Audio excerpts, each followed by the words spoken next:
반갑습니다. 안녕하세요. 네, 어서 오십시오. 반갑습니다. 정말 경사가 났습니다. 이거 엄청난 성과 아니에요? 이번 국감에서 가장 돋보인 국회의원을 뽑았는데 주관식이에요. 주관식. 무려 1위입니다. 와, 박수 넘어가요. 네. 감사합니다. 오, 난리 났겠습니다, 사무실에. 정말 영광스러운 네. 이렇게 1위를 하게 됐다고 생각하고요. 근데 네. 뭐 제가 잘해서라기보다는 아무래도 저희가 이제 그 재난 관련된 국정감사에 좀 집중을 했는데 뭐 이태원 참사나 오송 참사 피해자들과 유가족들이 좀 외롭지 않았으면 좋겠는 그런 국민들의 마음이 이제 그 결과로 좀 나타난 게 아닌가 생각합니다. 거대 야당, 거대 여당 반성해야 될 것 같아요. 네. 예. 그렇습니다. 너무 축하드립니다. 예. 내년 총선을 앞두고 지금 정부, 거대 양당 모두 혁신이라는 키워드에 집중하면서 상당히 열심히 하고 있는 모습을 보이고 있습니다. 뭐가 제일 문제인지 시원하게 좀 말씀해 주신다면요. 저는 이제 혁신은 멀지 않은 곳에 있다고 생각해요. 그냥 정치가 해야 할 일을 잘하면 그게 혁신이다. 그러니까 지금까지 정치가 해야 할 일을 잘 못했고 그래서 국민들이 봤을 때 실망스러웠던 것이라면 해야 할 일을 잘하는 게 혁신이죠. 그리고 지금 정기국회의 중요한 해야 할 일은 선거법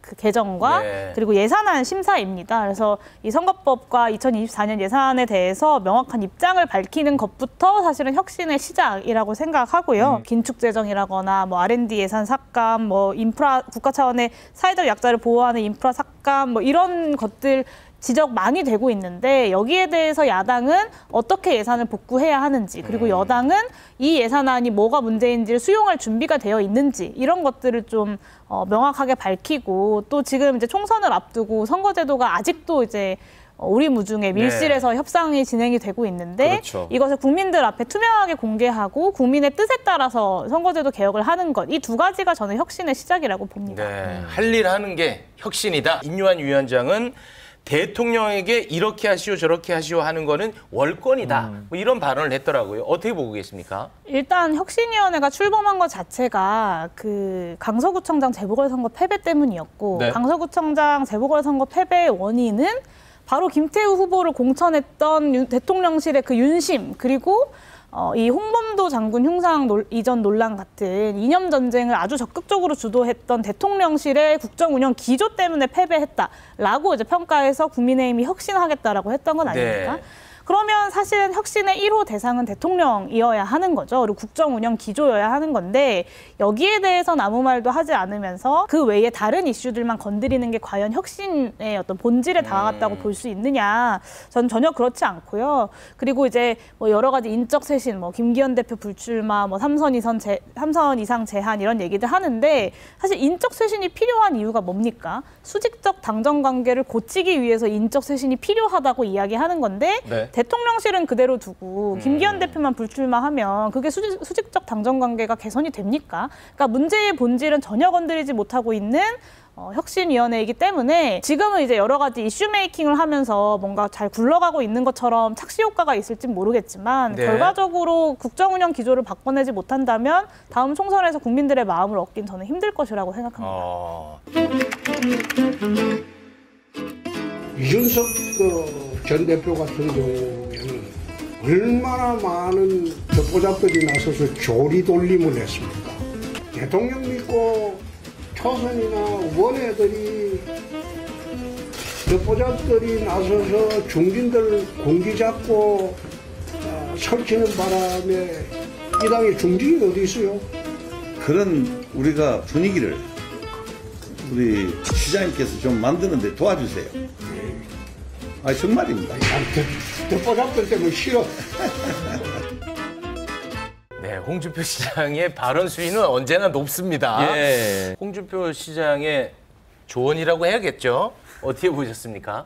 네, 뭐 인요한 위원장이 열심히 만나고 계신 것 같기는 한데 사실 그 만남에 알맹이는 별로 없는 것 같아요. 네. 국민의힘의 혁신을 위해서 무슨 이야기를 나눴고 무슨 의기투합을 했는지를 전혀 알 수 없는 대화잖아요. 결과적으로 뭐가 남았죠? 듣보잡이 남았습니다.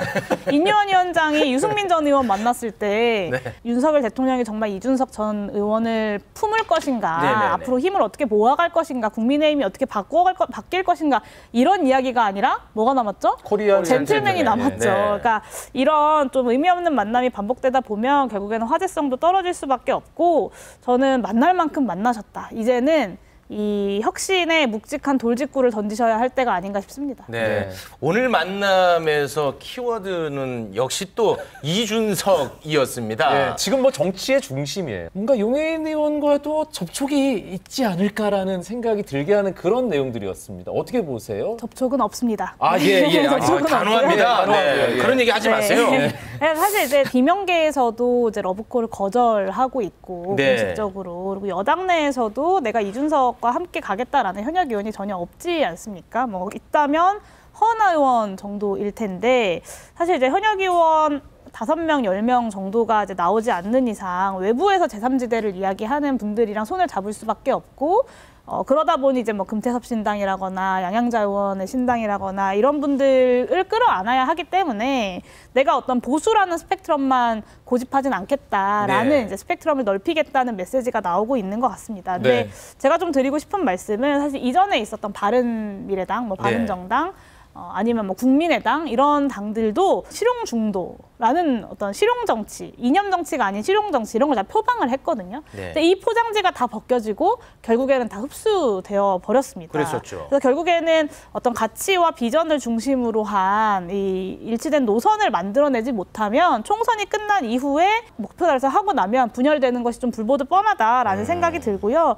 뭐 의견이 다른 부분에 있어서는 매번 토론하면 된다? 저는 뭐 그게 말이 쉽지. 사실 정당이라는 거, 그러니까 정치 결사체라는 건 굉장히 탄탄한 공통의 기반이 있어야 거기에 기반해서 토론이라는 것도 가능한 겁니다. 그러니까 네. 정당이라는 건 하나의 세계관을 공유하는 사람들이기 때문에 그 사람들이 같은 세계관을 갖고 있다고 볼 수 없고 결국에는 총선 이후에 뿔뿔이 흩어질 것이다 라고 좀 전망할 수 있을 것 같습니다. 네, 이야. 신당에 참여하지 않는 것을 넘어 굉장히 부정적으로 지금 바라보고 용사이다, 있습니다. 손사이다 다 좀 신랄하고 아주 서늘한데요. 네. 그러니까 전망이. 모여서 같이 뭘 할 건지가 없어요. 그냥 우리는 민주당이 싫고 국민의힘이 싫어서 모인 사람들. 그러니까 결국에는 선거공학적인 판단, 진영 논리로서 제3지대를 구성하고자 하는 시도는 필연적으로 실패할 수밖에 없다. 그리고 네. 역사가 그걸 증명하고 있고 대표적인 분이 한 분 계시지 않습니까? 안철수 의원이 그런 것을 시도했지만 결국엔 지금 국민의힘에 가 계신 것처럼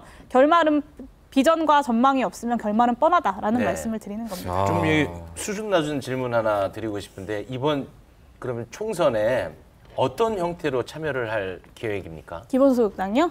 예, 네, 우리 기본소득- 의원님. 네, 예. 선거를 열심히 준비하고 있습니다. 네. 네. 그리고 저희 당은 2가지 원칙이 있는데요. 하나는 윤석열 정부의 퇴행과 이 오만과 독선에 맞서는 야권의 큰 승리가 필요하다. 그리고 두 번째는 기본소득당이 22대 국회에서 더 넓은 의정 활동이 이어져야 된다. 이 2가지 원칙을 가지고 있고요. 기본소득당은 제가 어디로 어떻게 출마하느냐가 곧 당의 선거 전략이기 때문에 네. 지금 이제 당원들과 함께 논의하고 있는 중입니다. 네. 알겠습니다. 아주 젊은 층은 남자를 다 이기고 있어요. 거꾸로 남자들이 20대는 좀 불쌍해요. 왜냐하면 시험 같은 거 치면 여자들이 많이 됩니다. 네. 똑똑하니까 그래요. 네네네. 그러나 이제 OECD 국가에서는 여성 지도자가 형편없이 낮아요. 우리가 그 올라가야 됩니다. 똑똑한 여성, 이 나라가 우리 어머님 때문에 발전했죠. 남자들이 발전시킨 나라가 아닙니다. 우리나라가 우리 어머님 때문에 발전했다. 남자들이 발전시킨 나라가 아니다. 어떤 생각 갖고 계십니까? 오늘 저 표현은 뭐 이제 20대 남성이 불쌍하다, 여성들이 더 똑똑해서 이런 표현들은 여성들이 경험하는 유리천장을 좀 은폐하는 효과가 있을 수 있을 것 같습니다. 그래서 좀 그런 거에 대한 문제의식을 인유한 위원장이 좀 더 적극적으로 드러내는 것이 어떤가라는 제안을 좀 드리고 싶고, 그리고 뭐 청년들의 정치 참여에 대해서는 제가 21대 국회에서 첫 번째로 발의한 법안이 청년국회 4법이었어요. 그래서 뭐 청년들에게 더 많은 기회가 공정한 경쟁이 가능하게 하는 시스템을 만드는 것을 자체를 저는 나쁘게 평가하지는 않습니다만 이걸 좀 묻고 싶어요. 그러니까 지금 국민의힘에 청년이 없어서 문제인가요? 네. 청년 정치인들은 많이 있습니다. 그런데 이제 윤석열 대통령의 의중과 맞지 않는 청년들을 쓰지 않고 있는 것이잖아요. 그러니까 장례찬 최고위원이나 김병민 최고위원 같은 사람들 30명씩 국회에 공천받아서 들어간다고 하면 그게 과연 혁신이냐? 저는 인류한 위원장께서 여기에 대한 답을 하셔야 될 것 같습니다. 네. 특정인의 이름이 거론돼서 좀 놀랐습니다. 예. 네.